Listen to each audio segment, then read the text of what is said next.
SSC 25 batch আজকে থেকে কিন্তু তোমাদের নতুন পরিচয় কি এইচএসসি 27 ব্যাচ। তো আজকে তোমাদের এসএসসি পরীক্ষার রেজাল্ট দিল এবং তোমাদের ম্যাক্সিমাম স্টুডেন্টদের কাছেই আজকের রেজাল্টটা হয়তোবা তোমাদের লাইফের সবচেয়ে গুরুত্বপূর্ণ একটা রেজাল্ট হিসেবে তোমরা ভাবতেছো। দেখো, বাংলাদেশের পার্সপেক্টিভ থেকে চিন্তা করলে প্রত্যেকটা বোর্ড এক্সামকে অনেক গ্লোরিফাই করা হয়। এইটাতে ভালো করাটাকেই মানুষ নর্ম হিসাবে নেয়। বাট এবার কিন্তু দেখছো যে পাশের হারই কিন্তু 68%-এ নেমে আসছে এবং সব প্যারামিটার কিন্তু আগে থেকে কমছে। এখন এইটাকে খাতা হার্ট করে দেখছে বা এরকম কিছু না, আসলে রেজাল্টটা এরকমই। হয়তো বা আমাদেরকে আগে অনেক বেশি দেখানো হইতো, এখন ওই বেশি না দেখায় অ্যাকচুয়াল যা রেজাল্ট, আমাদের অ্যাকচুয়াল রেজাল্টের দিকে ধাবিত করা হয়েছে।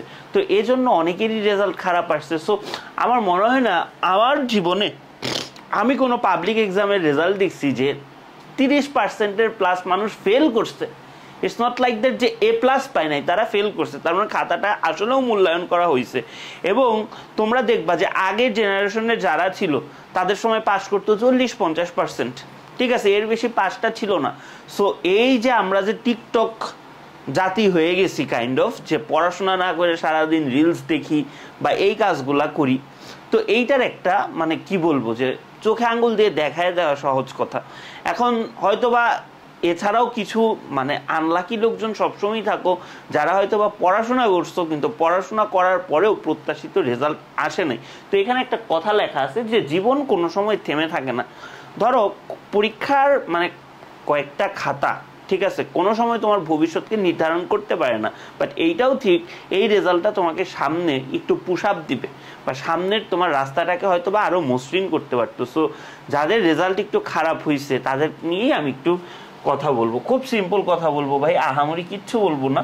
প্রথম কথা, যাদের ফেল আসছে এই ভিডিওটা যদি দেখে থাকো, যদি কারো ফেল এসে থাকে, এখন ভাই কিচ্ছু করার নেই। অনেকে বলবা ভাই বোর্ড চ্যালেঞ্জ করি, হ্যাঁ তুমি বোর্ড চ্যালেঞ্জ করো, আমি তোমাকে না করতেছি না। বাট আমার এক্সপিরিয়েন্স বলে বোর্ড চ্যালেঞ্জ আসলে যে আহামরি কোনো পরিবর্তন আসে সেটা না।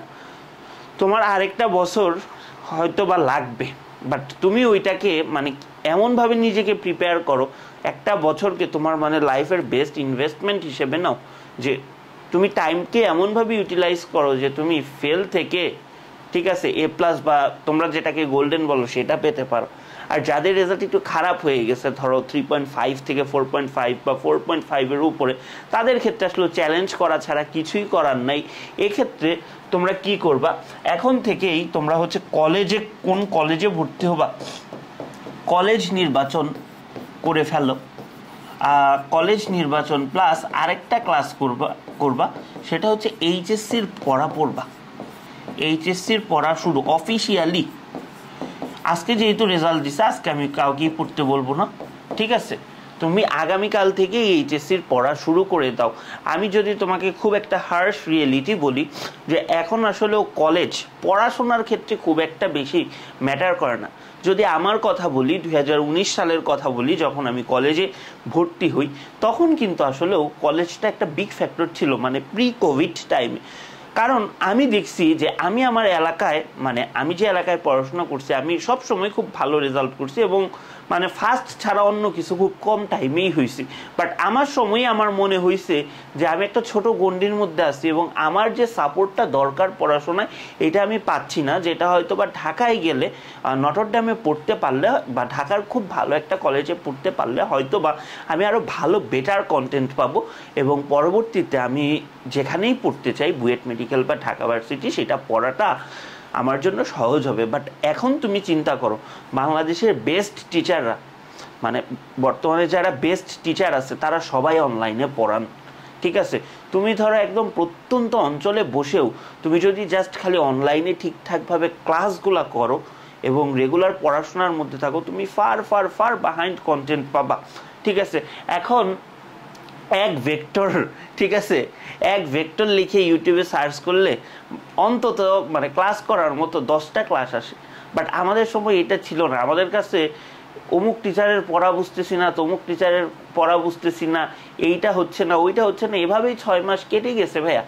এখন তোমার 6 মাস নষ্ট হবে না, তুমি অলরেডি জানো যে আমাদের এসিএস এর সাইকেলগুলোতে কি পরিমাণ স্টুডেন্ট অলরেডি ফিজিক্স ম্যাথ বলো বা অন্যান্য সাবজেক্ট বলো কি পরিমাণ স্টুডেন্ট এনরোল করে ফেলছে, কিন্তু তারা কিন্তু জানে যে এখন তাদের পড়তে হবে, এইচএসসির পড়াটা শুরু করে দিতে হবে। তুমি একটা ভালো কলেজে পড়তে পারছো না বলে কিন্তু কোনো সময় মনে করো না তুমি ভালো একটা জায়গায় চান্স পাবা না। হ্যাঁ, এইটা ঠিক, তুমি যদি খুব ভালো একটা কলেজে পড়তে পারতা তাহলে তোমার একটা ভালো সারাউন্ডিংস থাকতো, এবং লাইফে সারাউন্ডিংসটা খুব বেশি ইম্পর্টেন্ট, নেটওয়ার্কিংটা খুব বেশি ইম্পর্টেন্ট। বাট স্টিল তোমার অপরচুনিটি আছে, একদম তুমি যদি প্রত্যন্ত অঞ্চলেরও একটা কলেজে ভর্তি হও এবং তুমি যদি ঠিকভাবে পড়াশোনাটা করো এবং অনলাইন ক্লাসগুলো ঠিকভাবে ইউটিলাইজ করো, বা তুমি অফলাইনে পড়লেও সেটারে ঠিকভাবে পড়ো, তোমার এখনও খুব ভালো ভালো জায়গায় চান্স পাওয়া পসিবল। হ্যাঁ, হয়তো বা তোমার কিছু জিপিএ মার্কস কমে যাচ্ছে মেডিকেলে পরীক্ষা দেওয়ার ক্ষেত্রে, তাদের 5 নাই, ওইটা খুবই মিনিমাম। ধরো একটা দুইটা এমসিকিউ বেশি হলেই হয়ে যাবে। বুয়েটে যদি রিকোয়ারমেন্ট ঠিক থাকে, অন্য অন্য জায়গায় যদি রিকোয়ারমেন্ট ঠিক থাকে তাহলে তো হয়েই গেল। জাস্ট তোমার রিকোয়ারমেন্টটা ঠিক থাকলেই মানে কি ইউ আর কি রেডি টু গো। সো আমি বলবো মন খারাপ লাগবে, বাট মন বেশি দিন খারাপ করে বসে থাকো না, পড়াশোনা টুকটাক শুরু করো এবং নিজের মধ্যে একটা জেদ আনো যে সামনে আমি আরও ভালো করব, এবং মানে তোমার দ্বারা পসিবল। আর একটা মেসেজ সবাইকে দিতে চাই, এবার যেহেতু রেজাল্ট খুবই খারাপ হয়েছে মানে অন্য বছরগুলোর তুলনায়, এইটা তোমার লাইফের খুব ছোট্ট একটা পার্ট।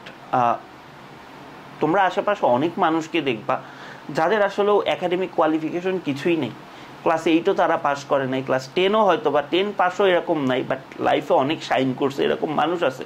সো লাইফে পড়াশোনা একমাত্র প্যারামিটার না যেটা দিয়েই তোমার শাইন করতে হবে। হয়তো বা তোমার রেজাল্টটা খারাপ হয়েছে বা পড়াশোনাটা মানে তোমার শাইন করার মানে ম্যাটেরিয়াল না, বাট অন্য আরও 10টা জিনিস আছে। সো অন্য জিনিসগুলোও এক্সপ্লোর করতে পারো, বাট কোনো উল্টাপাল্টা ডিসিশন নেওয়া যাবে না, কোনো রকমের আজে বাজে কাজ এগুলা থেকে বিরত থাকতে হবে।